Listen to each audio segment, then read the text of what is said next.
SSC জিডিৰ জইনিঙৰ সময়ত যেতিয়া আপোনালোকৰ মেৰিট লিষ্টত নামটো আহি যাব তেতিয়া সেই জইনিঙৰ সময়ত মেডিকেল কি হ'ব কি মেডিকেল কৰা হ'ব সেই জইনিঙৰ সময়ত আৰু যদি সেই মেডিকেলৰ সময়ত ধৰা হ'ল কোনোবা এজন ল'ৰা বা কোনোবা এজন ছোৱালী যদি আনফিট হ'ব লগা হয় তেতিয়াহ'লে সেই ল'ৰাজন বা ছোৱালীজনৰ লগত কি হ'ব তেওঁ সেই ল'ৰাজন বা ছোৱালীজনক একেবাৰে কেনচেল কৰি দিয়া হ'ব নে কি হ'ব তো আজি আমি তাৰ পৰা সকলোখিনি কথা পাতিম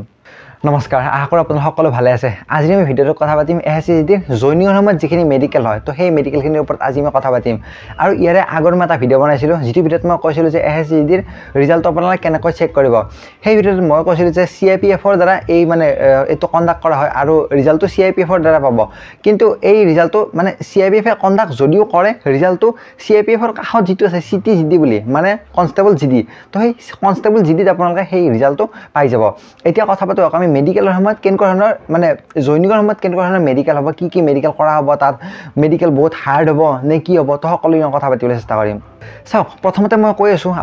আপোনালোকৰ যিটো জইনিঙৰ সময়ত যিটো মেডিকেল হ'ব সেই মেডিকেলটো আপোনাৰ DMEৰ সময়ত যিটো মেডিকেল হৈ গ'ল সেই DMEৰ সময়ত হোৱা মেডিকেলৰ প্ৰচেছ হিচাপত জইনিঙৰ সময়ত মেডিকেল কোনো পদ্ধতি নহয়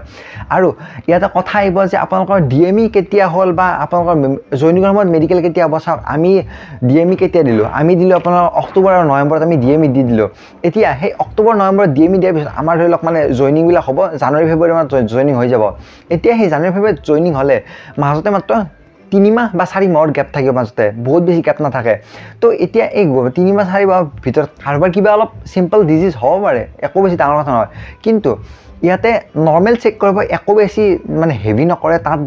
কলেজ তাত যে আপোনালোকৰ CT স্কেন কৰিব এক্সৰে কৰিব বা আল্ট্ৰাচাউণ্ড কৰিব তো সেনেকুৱা ধৰণৰ একেবাৰে নহয় জাষ্ট নৰ্মেলখিনি চাব আপোনাৰ ৱেইটখিনি কিমান আছে ৱেইটখিনি চাব যে ৱেইটখিনি অভাৰৱেইট হ'ল নেকি এই 3 মাহত কাৰোবাৰ হ'ব পাৰে 3-4 মাহত অভাৰৱেইট অলপমান অভাৰৱেইট মানে অলপ ৱেইট বাঢ়ি যাব পাৰে একো ডাঙৰ কথা নহয় বা অলপ ৱেইট কমি যাব পাৰে একো বেছি ডাঙৰ কথা নহয় তো আপোনালোকৰ ৱেইটটো চাব বা BPটো চাব BP অলপমান হাই হৈ গ'ল নেকি নে অলপ কমি গ'ল তো সেই BPটো চালে আৰু ৱেইটটো চালে তো সেনেকুৱা অলপমান চাব আৰু চাই পিছত আৰু আপোনাৰ যিটো মানে আই টেষ্ট আছে আই টেষ্টটো চাব মানে একদম ৰেয়াৰ কেছটোৰে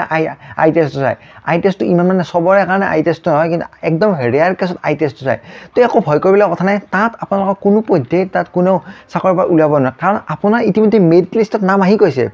মেৰিট লিষ্টত নাম আহিছে মানে কি আপুনি চাকৰি পাই গৈছে আপোনাক কোনো পদ্ধতি আৰু উলিয়াব নোৱাৰে একদম মেজৰ ডিজিজ নহ'লে মানে একো এক্সিডেণ্ট নহ'লে মেজৰ একদম একো প্ৰব্লেম নহ'লে তাত কোনো পদ্ধতি উলিয়াব নোৱাৰে তাৰ পৰা কাৰণ আপোনাৰ যিগতে মেৰিট লিষ্টত নাম আহিছে আপুনি মেৰিট লিষ্টত নাম আহিছে মানে আপুনি SSC চাকৰি পাই গৈছে ইতিমধ্যে একদম মেজৰ যদি বহুত কিবা গৈছে ধৰি লওক কাৰোবাৰ এক্সিডেণ্টত ধৰি লওক ভগৱানে নকৰক সেনেকুৱা কাৰোবাৰ ধৰি লওক হাত এখন অলপ ছিঙি গৈছে ভৰি এখন ছিঙি গৈছে সেনেকুৱা কেছতে মানে তাৰ পৰা ওলাব একদম এই চিম্পল ডিজিজবোৰৰ বা ৱেইট বেছি হৈছে বা কাৰোবাৰ অলপ মানে BP অলপ হাই হৈছে একো টেনশ্যন ল'ব নালাগে আৰু এক্সৰে সেইবিলাক একো নকৰে জাষ্ট চিম্পল তাত অলপমান কৰে আৰু তাত একো প্ৰব্লেম নাই তো আৰু এইখিনি আছিল আজিৰ এই ভিডিঅ'টোৰ কথা মানে মই কৈ দিবলৈ চেষ্টা কৰিলোঁ যে আপোনাৰ জইনিঙৰ সময়ত কেনেকুৱা ধৰণৰ মেডিকেল হ'ব চাওক জইনিঙৰ আপোনাৰ যেতিয়া জইনিং হ'ব তেতিয়া আপোনালোকৰ গ্ৰুপ চেণ্টাৰত ৰাখাব 2 দিন বা 3 দিন তেনেকুৱাকৈ গ্ৰুপ চেণ্টাৰত ৰাখে তাৰপিছত আপোনালোকৰ জইনিঙত পঠায় তো আজি মই আপোনালোক কৈ দিলোঁ যে আপোনালোকৰ বহুতে মানে ভয় কৰিছিল ইয়াৰে আগৰ ভিডিঅ'টো মোৰ কেইটামান কমেণ্ট পাইছিলোঁ যে মানে এনেকুৱা মোৰ প্ৰব্লেম আছে মানে তো মোৰ মানে কিবা হ'ব নেকি বা আনফিট হ'লে মই তাৰ পৰা কেঞ্চেল হ'ম নেকি আনফিট হ'লে কোনো পদ্ধতিয়ে কেঞ্চেল নহয় একদম মেজৰ ডিজিজ নহ'লে মই ইতিমধ্যে ক'লোৱে কোনো পদ্ধতিয়ে কেঞ্চেল নহয় যদি আপোনাৰ মেৰিট লিষ্টত নাম আহিছে মানে আপুনি এজন জৱান হয় মানে আপুনি ভাৰতীয় সৈনিক হয় আপুনি চাকৰি পাইছে মেৰিট লিষ্টত নাম আহিছে মানে আপুনি একো টেনশ্যন ল'ব নালাগে তো এইখিনি আছিল আজিৰ কথাটো বহুতৰে এইটো কনফিউজন আছিল তো সেইবাবে এই ভিডিঅ'টো বনাই দিবলৈ চেষ্টা কৰিলোঁ আশা কৰোঁ আপোনালোকৰ ভিডিঅ'টো চাই ভাল পাইছে ধন্যবাদ